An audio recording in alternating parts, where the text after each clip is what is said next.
Healing takes time. It really does. It takes time. It takes patience. It takes crying.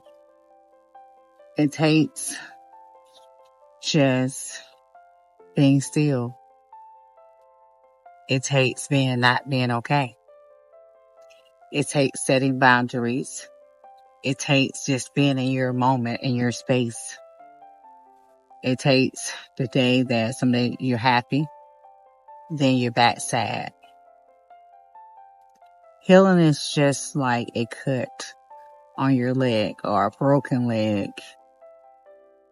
It literally doesn't just happen overnight.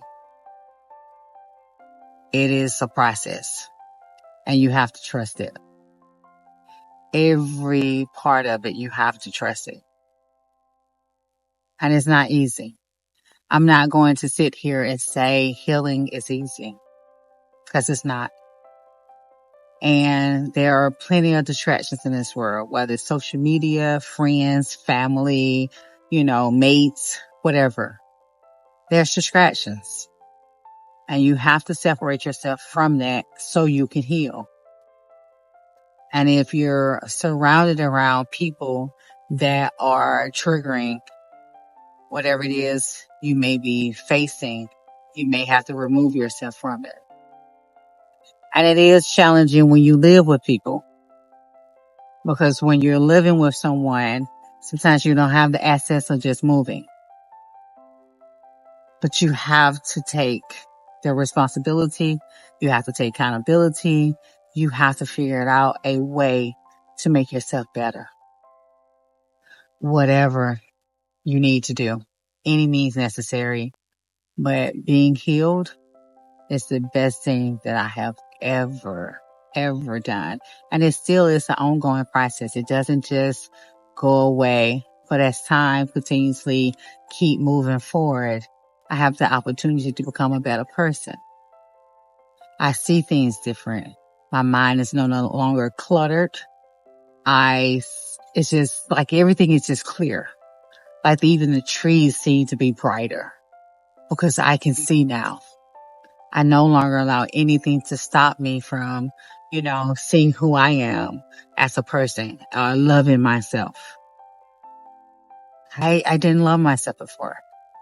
So without me loving myself, I chose people to love me. And that's not fair to them either, because they can't give me something that I can't give myself. You have to learn how to love yourself. You have to heal by yourself. No one can help you with that part. And you have to truly learn how to forgive. And that's one of the hardest things ever. I had to forgive the person who raped me. And I'm not forgiving, for just them, for me too, because it made me feel better. It allowed me to move forward. I have to allow God to take care of them. But for me, I have to take care of me. And I can't hold on all of that inside, because then I don't have access for anything new to come in, because I keep holding on to old things. And I'm not saying that you're just going to forgive just like that. It doesn't work like that either. It does take time. It really does. It takes time to forgive. But there are people that I hurt as well. And I had to go back and I had to ask for forgiveness, because I knew I was wrong. I knew that I hurt this person or that person. I did that. And that wasn't right. And I'm holding on to all of these things. No, I no longer want to hold on to those things either.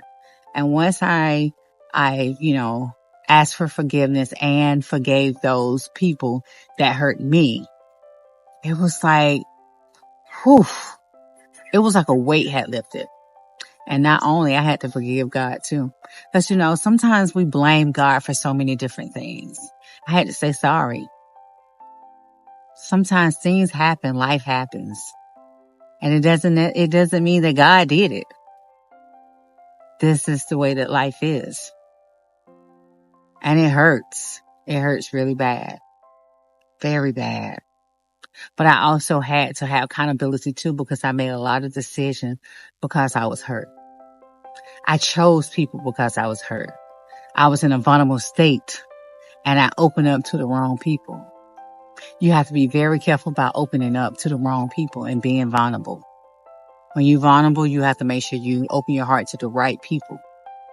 But you need to make sure that you deal with that pain. You deal, one of the things I will highly suggest is therapy. That was one of the first steps. Someone actually recommended it to me and I was able to see a therapist. And I didn't realize how important it is to see a therapist.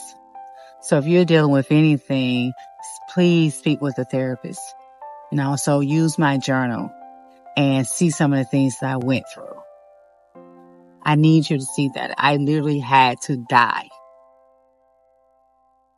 for me to be able to plant new seeds. It's just no way that I can be able to be the old me and it doesn't work.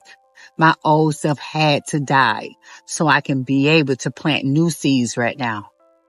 Plant new seeds into you and to my children, to my grandkids, to the future generation. Those things are so important to me.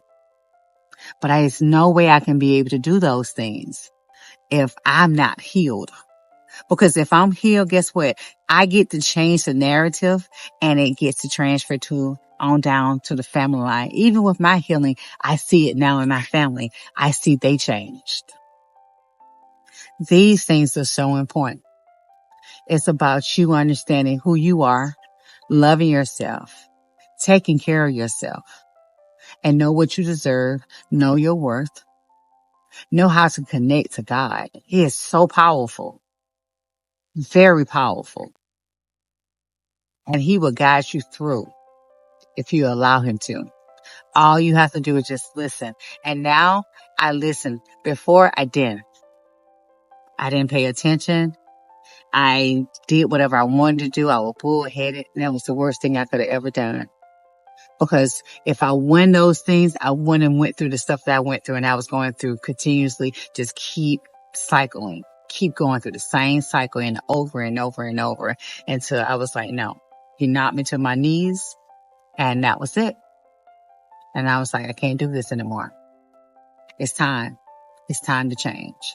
So I hope that my journey to healing will assist you with your healing journey. And not only that, please seek therapy because I'm not a therapist. I can't assist you with it. I can only tell you about my personal experience, which I will go into depth with more things.